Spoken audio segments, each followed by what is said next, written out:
When we got news from Mazda that they were discontinuing the excellent Mazda 6, we wouldn't see one for 2022. Many of us not only were a little sad, but we were excited at the fact that we could be getting something better to replace it. Well, recent articles are suggesting the complete opposite is happening. Over at Drive, Australia, new rear-wheel drive Mazda 6 not coming, says brand executive. If you're new to the channel, my name's Kirk. I talk about Japanese and Korean cars. I have a Hyundai Sonata Hybrid coming in tomorrow for review, so definitely stay tuned. I mean, gas prices are expensive, so it's very relevant. Anyways, let's talk about this Mazda 6 getting canceled. Or is it? A month after Mazda Australia cast doubt on a new rear-wheel drive 6-cylinder Mazda 6 sedan, a European executive for the brand has ruled it out along with a two-door coupe on the same platform. The key word here is European. Keep that in mind. They're reminding us that reports out of Japan for the last 2 years have claimed there's a Mazda 6 sedan or a replacement. We don't know what it's going to be called or if it comes out what it'll be called. But it has been rumored from Japan for 2+ years now. And with rear-wheel drive underpinnings, inline 6 power. We'll talk about those powertrains in the spreadsheet here in a second. It should look similar to the 2017 Vision Coupe concept, which is just drop dead gorgeous. Mazda European development and engineering boss Joachim Kunz has confirmed to Autocar it won't come to fruition. I think they're taking it a step far here, because let's listen to what Mr. Kunz actually said. It would be very nice to have an FR, meaning front engine rear-wheel drive, concept and 6-cylinder engine for a Mazda 6 successor or a large sports coupe. So he's also talking about an RX successor to some extent here as well. We would like to have it, but at this point in time, it's most important to sell SUVs. And that is the case for every automaker right now. SUVs is the name of the game. That's how you make your money. It is not saying that the Mazda 6 is canceled. He's also bringing up a large sports coupe. The fact that he's bringing up means that they've been talking about it or at least working on it. Reading on, the SUV trend is continuing, and even more for Mazda, it's what's selling best. Yes, so you put that product out that is selling really well, which for them is the CX-60 and eventually the CX-80. Here stateside will be the CX-70 and 90. Those are coming out first. I don't think the Mazda 6 replacement is canceled by any means, but could it mean that it is canceled for Europe? I think that is a possibility. Could it mean that it's also canceled for Australia, not coming there? Could it only be a Japan, North America sort of thing? It's a possibility, but again, they will pump out these large SUVs first, foremost. They could be on the market for 2-3 years. Then after they've solidified themselves as a very excellent inline 6 maker, as well as an excellent premium SUV maker, they can be a little bit more risky with a sedan, with a sports coupe. But let's keep reading. Mazda Australia marketing director also said to The Drive last month that declining sedan sales mean Mazda's focus will lie in its 4 new SUVs based on large architecture. Again, that has nothing to do with cancellation of its sedan. It just means they're prioritizing SUVs first. Reading on, I guess if you look around the world, the traditional car sedan market has been shrinking for many years, not just in Australia. So I guess our priority globally will be the rear-wheel drive, like large architecture and 4 SUVs that we've already mentioned. So we're going to go back in time here and look at maybe some supporting documents that give us hope for a Mazda 6.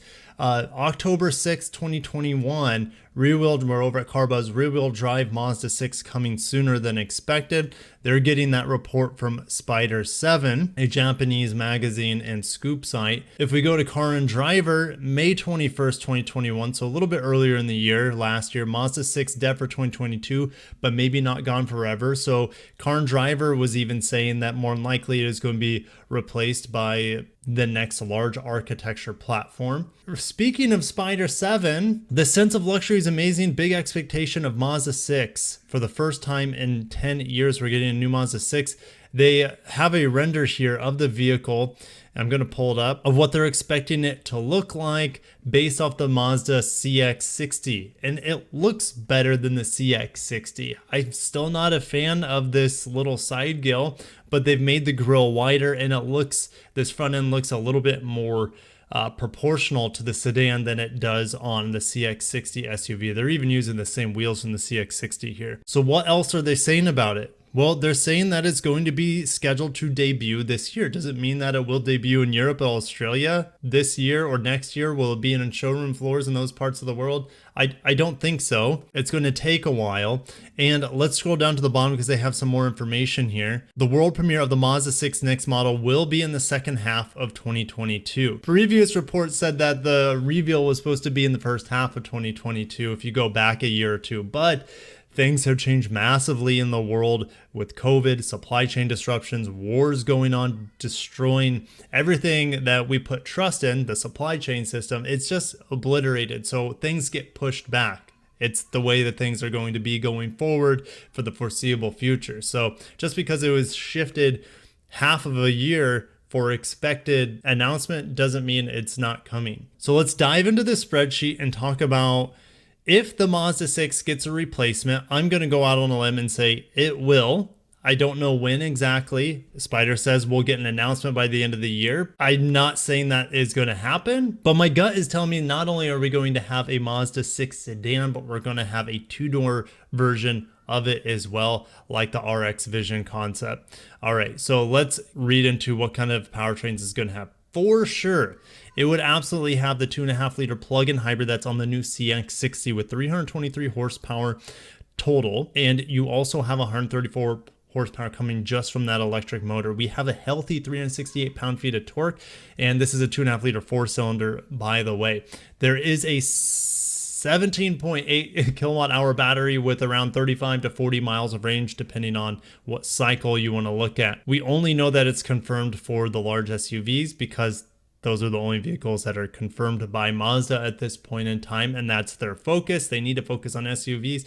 It would be foolish of them to come into a market with all these products if it wasn't the best-selling products at the time, which are crossovers. So they're pushing these high-end luxury grade crossovers into the market, which is smart of them, and they're a small company, so they can't just throw out their whole R&D in like a couple calendar years. It's going to take time, I think, for this Mazda 6 to come out. We could be waiting 2 to 3 years. For sure, it would have the plug-in hybrid variant. It would also have, depending on where you're at in the world, a Skyactiv inline 6 that is compression ignition. Now, some people are saying that's 350 horsepower. I just don't see it getting that much horsepower unless they step away from the Skyactiv X technology, or the Skyactiv X technology comes out with some sort of new iteration that is more powerful and even more efficient than what we have right now. But I'm not going to get my hopes up for that.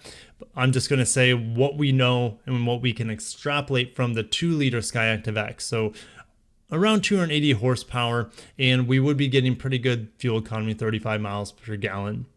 Of course, 48 volt mild hybrid, and you would also have an electric supercharger. Hans Greimel over at Automotive News has recently gone out to say that they have a Skyactiv G Turbo inline 6 coming out based off the inline 6 Skyactiv X. So you can't turbocharge a Skyactiv X because turbocharged engines need to be a low compression ratio.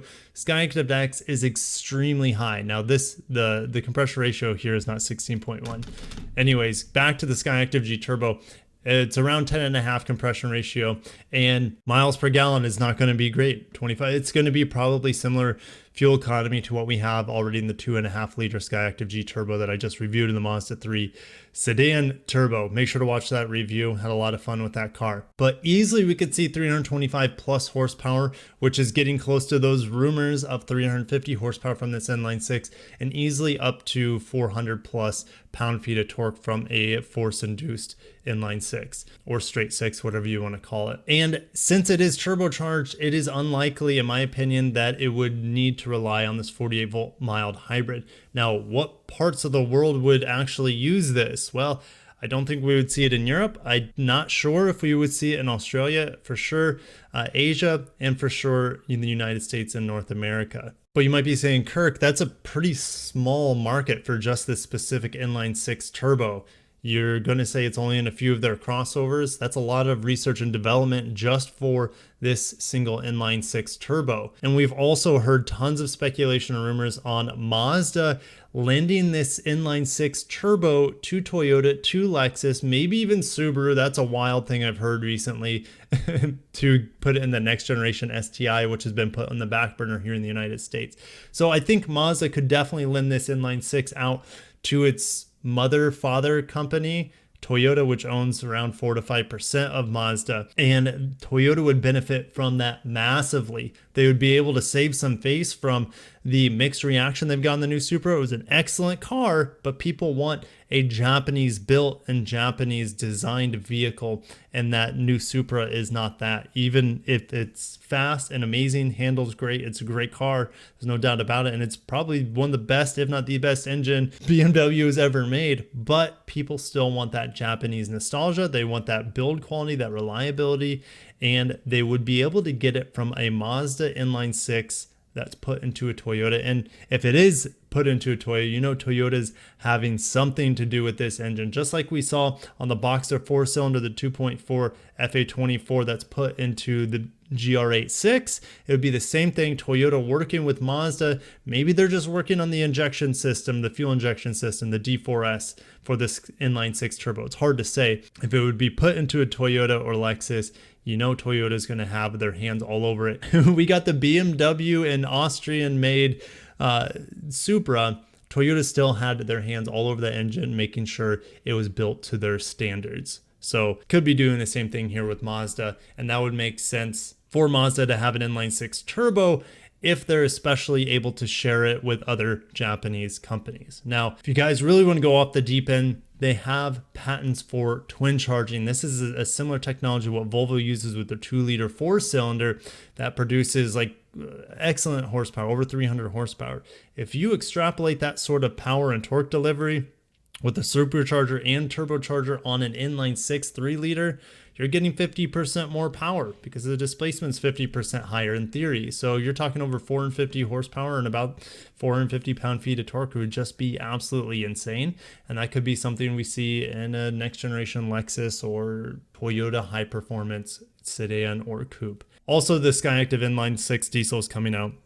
Not going to get it in America. It'll be exclusive to parts of Europe and Asia, I believe. So don't count out the Mazda 6 just yet. Just know that Mazda is a small company and they're making a really big and aggressive decision for them to pump out these luxury grade crossovers. And it's smart of them to start with crossovers because that's what sells in today's day and age. Does not mean that Mazda won't bring the sedan or the revival of the Mazda 6, replacement for it, whatever you want to call it, does not mean that they're not going to bring it out.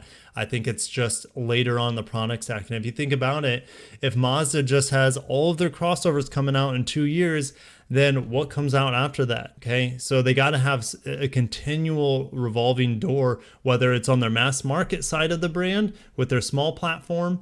They got to have a continual new product cycle to keep the brand relevant and fresh. They got to also do the same on the luxury side of it. So if they have crossover, 4 new crossovers on a large platform in 2 years, that means you're not going to see any major updates to those vehicles and the luxury Mazda lineup for another 5-6 years. Okay, so that's when it would be a perfect opportunity for Mazda to freshen up its lineup by bringing in a sedan, by bringing in a coupe a couple of years later after they bring in these crossovers. Anyways, guys, do you think the Mazda 6 is canceled? I'm not giving up hope, not yet, and I'm not even giving up hope on the coupe either. I'll see you guys down below. If you enjoyed today's video, smash the like button, subscribe for more Japanese and Korean auto news and reviews. Peace out.